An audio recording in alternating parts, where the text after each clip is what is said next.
一個被害者為什麼需要證明自己是被害者？那律師也是垃圾，垃圾超垃圾，垃圾到炸，他超垃圾。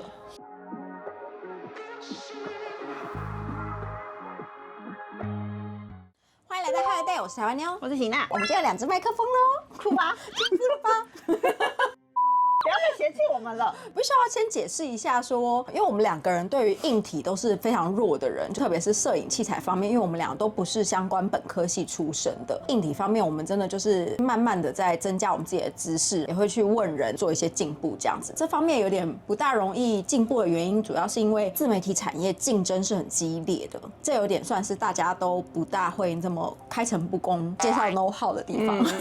總而言之，希望我們可以增加一些大家收視上的舒適感，好嗎？今天的社會議題單元呢，是由我來主講，我要講的是韓國吃播主的子陽事件。子陽呢，他在韓國是非常頂級的吃播主，現在的 YouTuber 訂閱戶應該有超過1500萬人，是全球的狀態，超多。他吃播吃相非常的乾淨，然後他其實本身是做 Africa TV 起家的。如果在韓國做直播主起家，再轉到 YouTuber 會有什麼不一樣？你們知道嗎？他的粉絲會很硬，他等於說一開始是接觸是直播的方式，會有很多跟粉絲建立情感交流、互動形象的機會，這些都會變成鐵粉。外加他的親和力非常的夠，長相親和力也很高，這樣子，所以他就是有很大票的鐵粉。在近幾年來，韓國吃播全球發展以後呢，他的字幕也都會使用多國字幕，並且他通常不是在攝影棚內，他反而是到店家裡面，有點像吃店家全 menu 的感覺。去吃東西這樣子，所以我覺得更會讓人家有一種覺得出外景啊很有趣這種感覺。這件事情呢，在台灣新聞其實也有報，在7月份的時候，突然上傳了一個影片，告訴大家說他覺得需要跟大家交代一下，到底是發生了什麼事情，被他前男友暴力毆打的過程等等的。7月份上傳這個影片了之後，造成軒然大波嘛。為什麼他7月份會突然做這個影片？他整件事情發生的事其實是在2018年到2022年的期間。你說他被男友毆打的这件事？對，4年期間。然後呢，整個訴訟啊、過程等等的，是在2023年才結束。那為什麼會到2024年他突然做了這個影片跟大家訴說呢？其實是因為有一個 YouTuber 叫做卡洛塞羅永庫手，專門是爆料對時事，然後公開講一些政治議題啊。這個平台呢，他先講了3個 YouTuber， 那因為3個 YouTuber 他們都是代名稱，然後會有點繞口，他用 ABC 來代替。這3個 YouTuber 分別是정국진、구재영跟카라큘라。首先上傳的內容呢，是曝光了這3個 YouTuber 他們彼此之間的通話記錄內容。사실 저도 지금 그걸로 딜을 한번 쳐볼까 지금 간보고 있었거든요. 나중에 공갈로 고소할까봐. 구재영님이 그럼 그거 터뜨릴 거예요 지금 그 내용을? 확인 중이에요. 이번 거는 저 터뜨리면 쟤랑 은퇴해야 돼. 내가 이런 거 안 해봤겠냐. 뭐 그래서 뭐 사고 그런 건데 한번 크게 하려면은. 내가 봤을 때 이건 2억은 받아야 될 것 같은데. 另外的內容呢，還有像是 A 說他要去子陽的經紀公司 ，B 就問他說，子陽的經紀公司是會給你一些好處嗎？ 구재영님은 미팅을 하셨다고 하더라고요. 아, 예, 맞아요. 미팅했어요. 총 1,100을 받은 거죠. 1,100이요? 저랑 저번에 통화했을 때 그 엑소브랑은 많이 비교가 되긴 하네요. 3억을 부르려고 했는데 네네. 저는 그 속기를 들었거든요. 근데 이런 거 상황에서 제가 3억을 더 달라고 그게 좀 그렇잖아요. 네네. 아무리 그래도 저도 양심이라는 게 있는데. 其實是因為卡洛塞羅先爆料這件事情，他要爆料的內容其實是 ABC， 他們似乎仗着他們是那種時事評論 YouTuber， 打着自己是正義之士，不公不義，法律沒有辦法幫你解決問題，你來跟我說，我來幫你爆料，用輿論壓力去處理，實際上卻是在背地裡得到一些爆料了以後呢，去跟當事人要錢。但是當這個內容出現了滋養的時候，大家的關注都會變成，到底是什麼事情會讓滋陽被爆料以後需要隱退？到底是什麼事情可以跟滋陽要到2億的封口費？變成重點是滋陽到底有什麼秘密，導致於滋陽逼不得已的出來拍了這個影片，跟大家講到底發生了什麼事情。我先講一些時空背景的部分。子陽在這件事情發生的年紀呢是21歲到25歲，正好是大學生要變成社會人士比較青澀的時期。到底發生了什麼樣的事情，導致於子陽會擔心被爆料？他第一個上傳的這個影片呢，台灣其實都找得到大概的新聞內容，所以我就不是很 detail 的述說。大致的內容就是在講說，他從2018年到2022年的這段時間呢，他被前男友用 gaslighting 的方式控制了4年。這段時間他一天會被打2次。他其實一開始的時候並不是做吃播，這個前男友其實本身呢是在酒店裡面當少爺、當公關。其實他當初是逼迫子陽到他們酒店上班，可是子陽在那裡上了1個月左右，他覺得不是很適合自己的行業，拜托前男友，我用別的方式賺錢給你，可不可以？不要再逼我去那裡上班。可是他那時候已經是直播主了嗎？不是，他的前男友就會說一些，你不做這個，那你說說看啊，你要怎麼賺錢給我啊？子陽就說，我其實想要做吃播，還是我做吃播？所以他用最簡單的方式，很早前影片的話，其實他是在跟前男友同居的狀態，在汝矣島他們的家裡面呢，開始了他的 Africa TV 直播。沒想到子陽他一炮而紅，然後真的是非常快速的發展成一個大型的 YouTuber。他的前男友立即見獵心喜，成立了經紀公司，然後並且跟子陽簽立了不平等條約，經紀公司7，然後子陽拿3這樣子的狀態。所以他前男友變成老闆是不是？沒錯，就會干涉他生活上面更多的東西嘛。4年的這段期間呢，第一個跟他同居，第二個幾乎是完全被孤立的狀態，親朋好友們都被他管制他的聯絡，不讓他跟親朋好友有太多的接觸，就是 gaslighting 的方法。又每天都在工作嘛，然後外加連公司的人也全部都是他請來的員工，完全被他控制住了。他就說，她男朋友平常其實人很好，但是只要有意見不合或是心情不好的時候呢，就會毆打他。除了暴力這樣子的方式之外呢，同居在一起嘛，所以呢，他有被前男友偷拍不雅的影片。如果他不聽話的時候，就會把這些影片散布給親朋好友。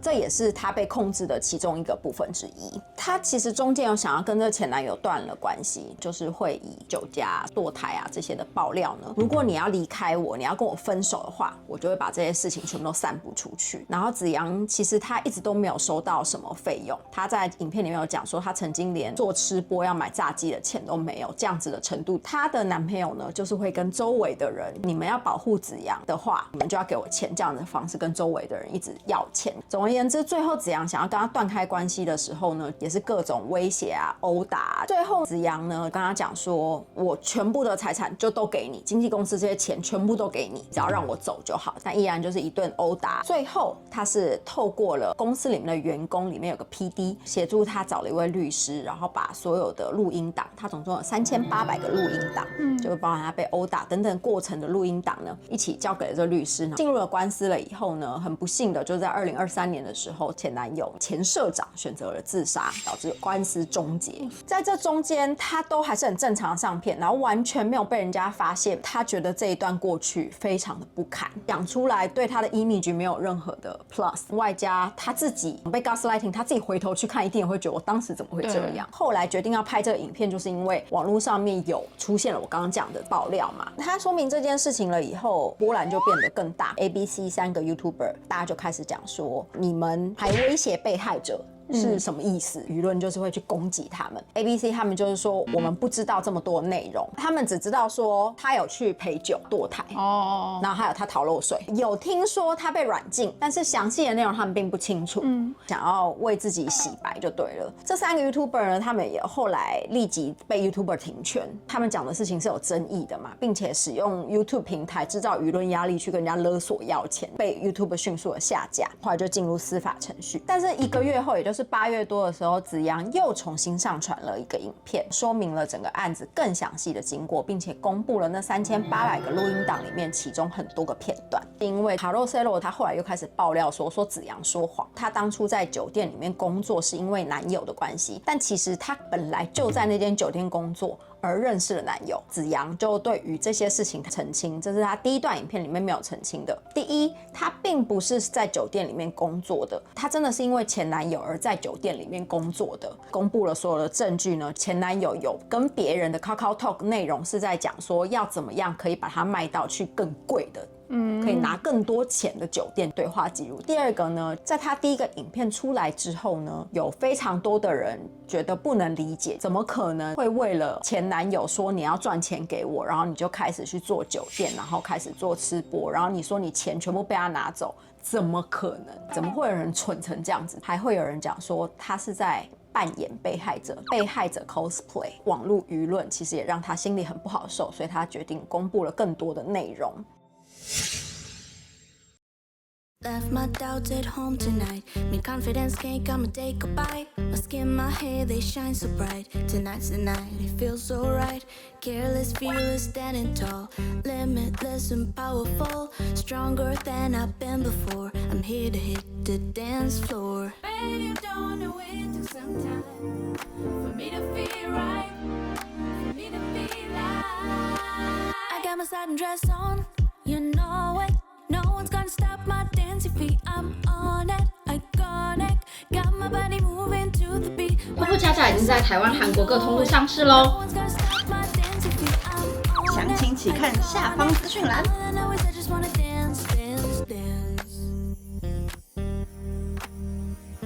所以他決定公布了更多的內容，包含爆料他有去墮胎，而且是用別人的名義非法墮胎，公布了非常多的錄音檔。第一段呢是他被強暴的過程，所以其實我看了非常的難過。一個被害者為什麼需要證明自己是被害者？這些東西其實在法庭裡面公布給大家看就已經很不堪了。他現在需要跟千千萬萬的網友去公布這一段錄音檔。這邊呢，我選擇不會去公開這些錄音檔。你們如果有興趣的話，我會把解釋連結，它其實有放中文字幕，只是翻譯的沒有很好，還是大概看得懂。你們可以去看這個錄音檔，在它原始的影片裡面。我只用口述的方式，強暴的過程裡面，他就是會有拒絕，男生就是會說什麼，就讓我插幾下。這很明顯的女生就是被強暴，她有表示說她很痛。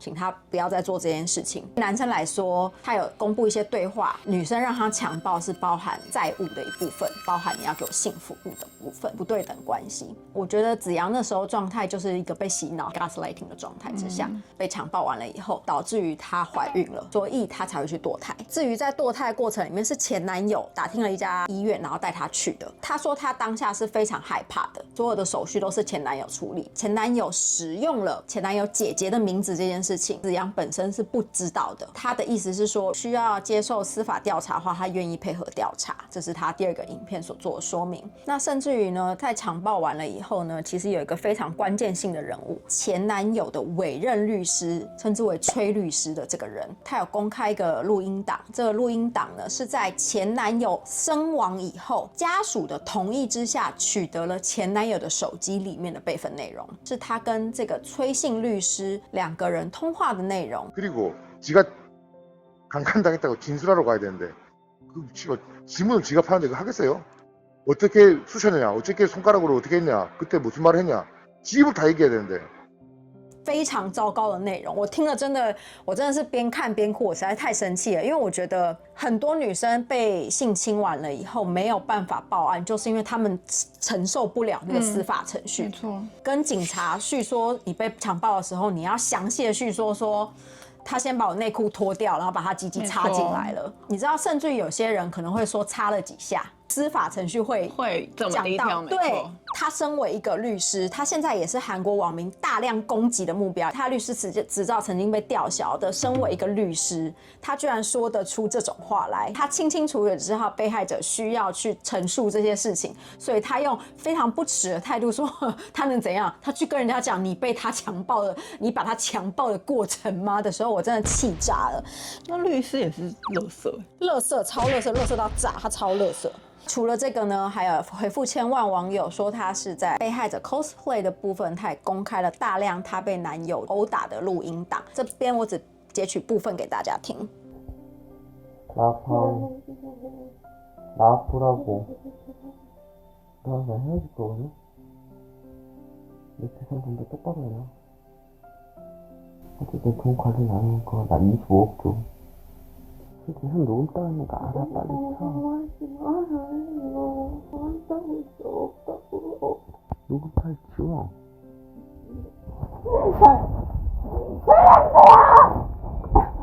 내가 이건 또 나한테 자꾸 나를 왜 자꾸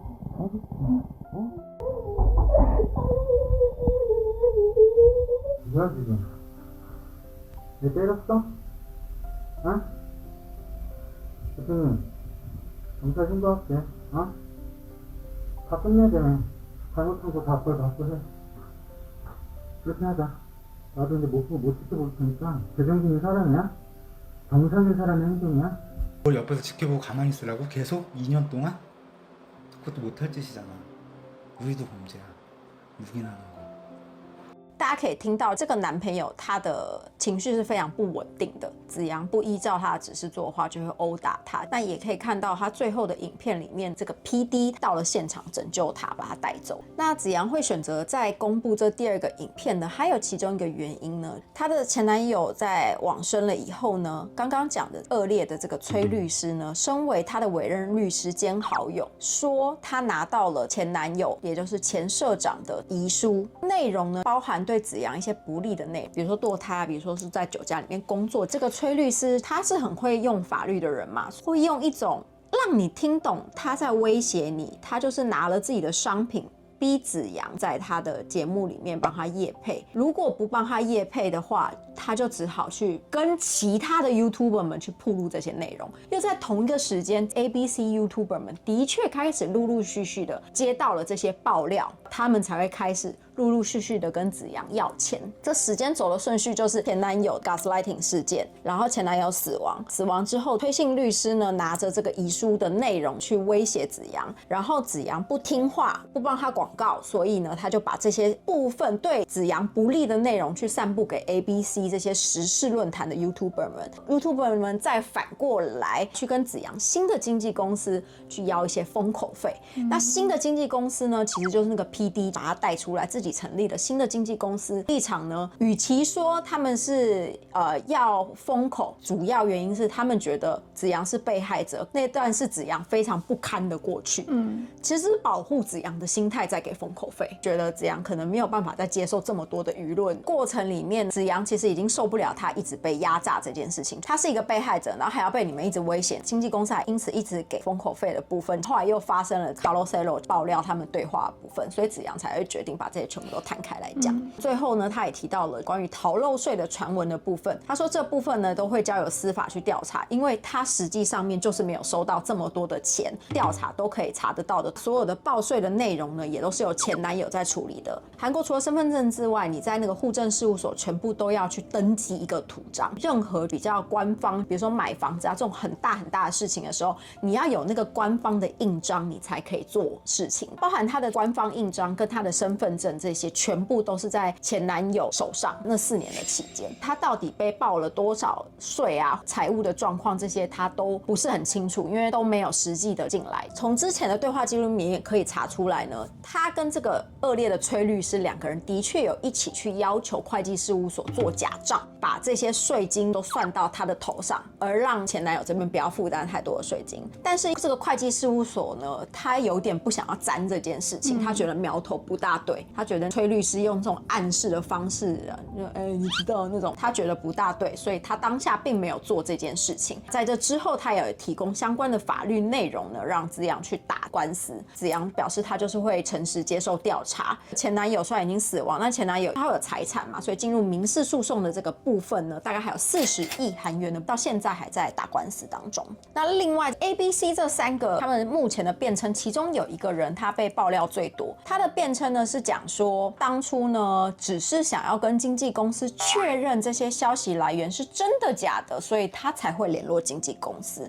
但是經紀公司的立場呢，就是說沒有，他就是來威脅我們。當初提供給我們的內容呢，包含影片的 link 都已經做好了，他是有給我們看 link， 他連封面都已經做好了，他的影片已經拍好了。如果你不支付我這個錢的話呢，我一個案件我就讓他上傳上去了。他不是來確認，因為如果你是來確認內容，你應該是確認內容完以後再制作影片嘛，他是影片什麼都已經制作完以後來跟經紀公司講，當初經紀公司呢給了他5500萬韓元，那這邊的人辯稱講說，當初經紀公司是要求去一起找出爆料者是誰，變成呢協助經紀公司去反過來找跟他爆料的這個人是誰這件事情，而簽下了一個契約，支付了5500萬。然後那個契約呢叫做公關危機管理契約，但是經紀公司的立場是說沒有，是這個 A YouTuber 他變出來的東西。他們當初其實是想要簽一個切結書 ，OK， 我們給你的這個錢了，然后你就不會選擇爆料了。但是 A YouTuber 好像覺得這個內容對他很不利，所以他把它改成這個公關管理契約。總而言之呢，所有的 YouTuber 現在都已經被起訴，全部都已經下架，然後對滋養跟滋養的經紀公司公開道歉的也有，他們現在已經全部都进入司法程序了。我覺得我整理的有一些混亂，因為資料有一點多，跟支線有一點多這樣子。所以他现在恢复正常的直播吗？沒有。